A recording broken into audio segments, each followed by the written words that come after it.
লাউয়ের ভিতরে দেওয়ার জন্য বোয়াল মাছটা একটু পেঁয়াজ, রসুন, কাঁচামরিচ, তেল, হলুদ দিয়ে জাল দিয়ে নিলাম। লাগেজ গোছানো কি যে একটা প্যারাময় কাজ।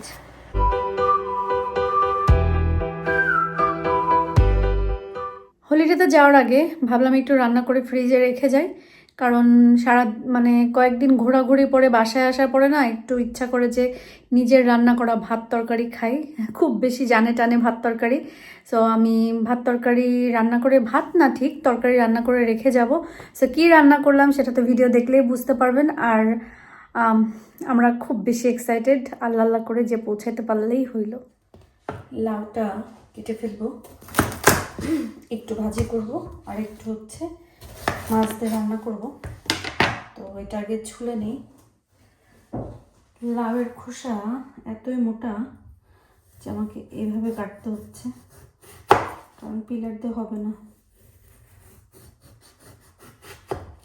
আর এরকম মোটা লাউয়ের খোসায় আসলে সবাই ভাজি করে খায়। এই আল্লাহ, আচ্ছা আচ্ছা, তো ভাজিই খাবো।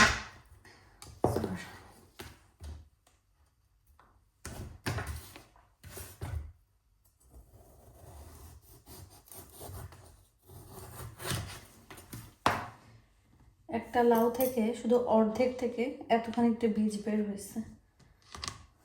অনেকে আছে বীজ ভর্তা করে খাই, এটার থেকে তো আরও খানিকটা বের হবে। সো মনে হয় এত খানিকটা বীজ হবে এটা, মানে এটা অল্প বয়সে পেকে গেছে। এখন আমি যেটা করব, দেখলে হয়তো বা অনেকে হাসবেন বা অনেক কথা বলবেন, কিন্তু আমার কাছে সোজা কথা। মানুষ আলাদা লাউয়ের খোসা ভাজি করে খায়, আমি কেন তাহলে শুধু লাউ সহকারে খোসা ভাজি খেতে পারবো না? তো আমি এখন লাউ আর খোসা সহই কুচাই নেব এবং এটাই ভাজি করব।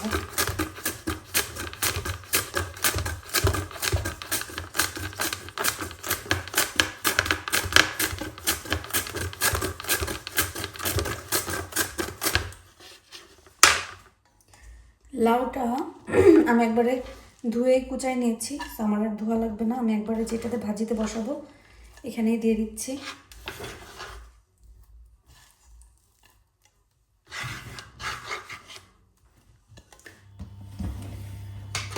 সব কিছু একসাথে দিয়ে ভাজিটা বসাই দিচ্ছি।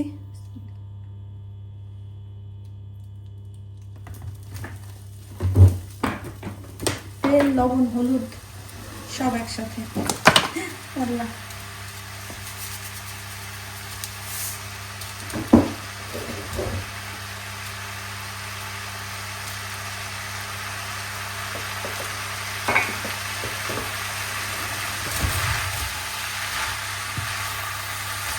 লাউর খোসাগুলোও কুচাইয়ের ভিতর দিয়ে দিয়েছি।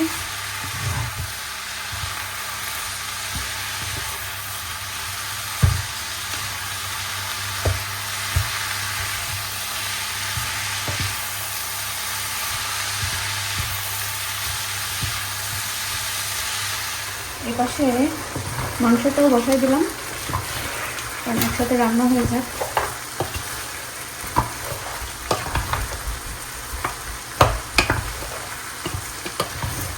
দিনের রান্না হয়ে যাওয়া মানে আপনার জীবন থেকে অনেক বড় একটা কাজ শেষ হয়ে যাবে।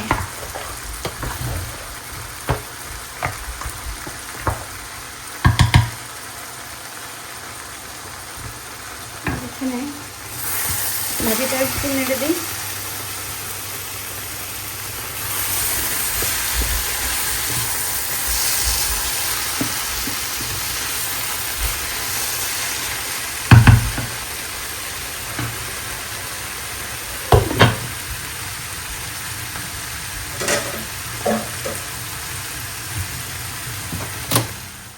একটু ধনিয়া পাতা লাগবে, কেটে নেই। আজ কয়েকদিন ধরে কাটা হয় নাই, তো ভাবলাম বসে বসে কাটি। গার্ডেন থেকে একটু ধনিয়া পাতা তুলে নিয়ে এসেছি, নিচে লাউ ভাজিতে দিলাম।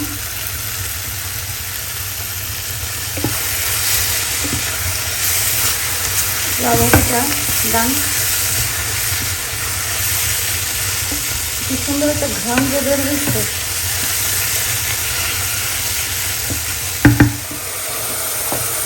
লাউ রান্না করে ফেলি।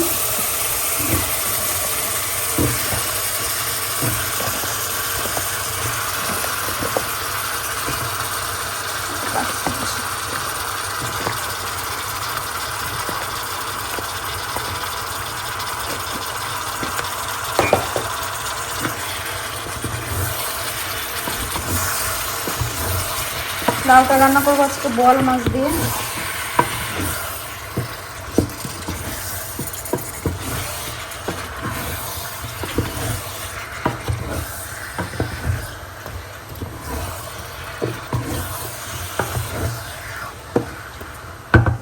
লাউয়ের ভিতরে দেওয়ার জন্য বোয়াল মাছটা একটু পেঁয়াজ, রসুন, কাঁচামরিচ, তেল, হলুদ দিয়ে জাল দিয়ে নিলাম। এই মাছটাই আমি লাউয়ের ভিতরে দিয়ে দিব। দেশে থাকতে ছোটোবেলায় সবসময় মামনিকে দেখছি এইভাবেই তরকারির ভিতরে মাছ দিতে। আমাদের বাসায় ভাজি মাছ খুব কম দেয়, আগে একটু এভাবে জাল দিয়ে নেয়, তারপরে আর কি আসলে তরকারির ভিতরে দেয়। ভুনার মাছটাই শুধুমাত্র একটু ভাজি করে, যেটা বড় মাছ ভুনা হবে সেটা। তাছাড়া আসলে আর কোনো মাছ ওইভাবে ভাজা হয় না। বাকি তরকারিতে দেওয়ার সব মাছ হচ্ছে এভাবে আলাদা জাল দিয়ে তারপরে তরকারিতে দেয়। এদিকে আমার লাউটাও সেদ্ধ হয়ে গেছে। এখন আমি এই ঝোলটা মাছটা ঢেলে দিব। মানে আলাদা কোনো হচ্ছে ঝোলের পানি দেওয়ার দরকার নাই। এই যে মাছের যে জাল দেওয়া পানিটা, ওটা দিয়েই লাউটা আসলে সুন্দর মতন হয়ে যাবে।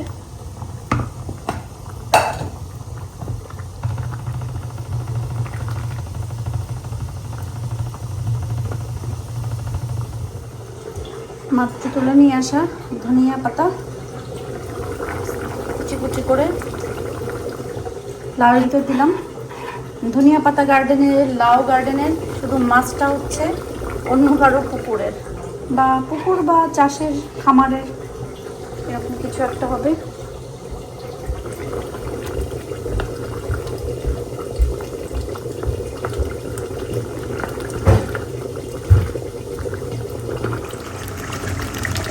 মাংসটা কষায় আসছে, আমি আলু দিয়ে দিই।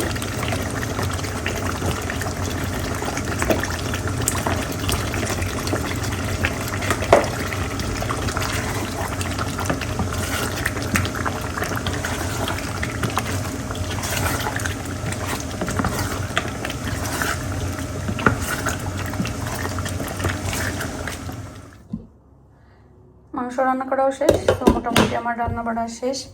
এখন জাস্ট কিচেনটা একটু গোছগাছ করব, ফ্লোরটা ঝাড়ু দিব।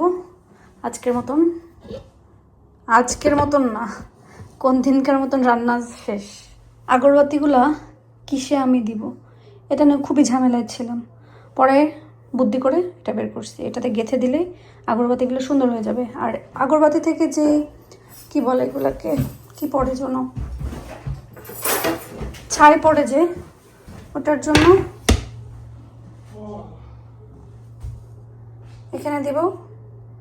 ছাইগুলো সব, এগুলো একটু বেশি দূরে দূরে হয়ে গেছে, তো কাছে কাছে দিব। ছাইগুলো সব এটার উপর পড়বে। আমি কুইক ওয়াশ করে ফেলবো, নাহলে এখান থেকে ক্লিন করতে কষ্ট হয়। গতকালকে পুজো মোমো দিয়ে দিয়েছিল, আর বলছে আপনি একটু খাবে না, গরম কিন্তু বল গরম। ডাইনিংয়ে বসো, মা দিচ্ছি দাও।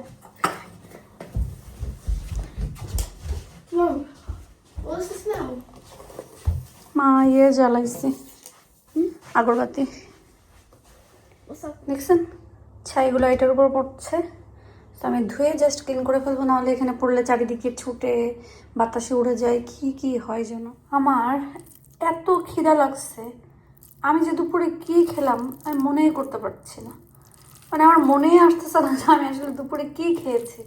মানে খেলাম নাকি না খেলাম সেটাও জানি না, মানে আমার মনে নাই যে আমি কিছু খেয়েছি কিনা। তো এখন হচ্ছে আমি একটুখানি বাটিতে ভাত ছিল, সেটার ভিতরে একটু লাউ ভাজি নিলাম। লাউ ভাজি নিয়ে জাস্ট মাখো মাখো করে খাবো। যদিও আমি একটু পান্তা পান্তা করে নিয়েছি, আমার খুব পান্তা ভাত খেতে ইচ্ছা করছিল, তো ভাবলাম যে ওকে ঠিক আছে, একটু ভাতই আছে, একটু পানি দিয়ে এরকম লাউ ভাজিটা দিয়ে বসে বসে একটু খাই। রান্না বাড়া খাওয়া দাওয়া মানে উপরে নিতে হবে। মা ওষুধ খাবো। ও আল্লাহ, হ্যাঁ মা ওষুধ খাবো। কেন? ও মা একটা জিনিস চাইছিলাম, ছোট পটে একটু নারকেল তেল নিব। সব কিছু দলা করে করে এক জায়গায় রাখতেছি, আপনাদের ইব্রাহিম ভাই আসলে এগুলা লাগেজ মাপামাপি সব কিছু কমপ্লিট করতে হবে। যাওয়ার আগ মুহূর্তে মানে যেদিন যাব তার আগের দিনই সবসময় এই জিনিসটা রেখে দেয়। আগে ভাগে যদি সব কিছু ওজন টোজন করে সুন্দর করে রাখে তাহলে কিন্তু এত ঝামেলা হয় না। বাট কী করা, এই সারা রাত ধরে শুধু এই ওজন বেশি হয়ে গেছে, কম হয়ে গেছে, বেশি হয়ে গেছে, কম হয়ে গেছে, এই করতে করতে আর রেস্ট হবে না। পরে টায়ার্ড অবস্থায় মানে জার্নি করতে করতে যাব। লাগেজ গোছানো কি যে একটা প্যারাময় কাজ, কি আর বলবো। মানে সব ঢেলে না ফেলে আসা করতেছে না।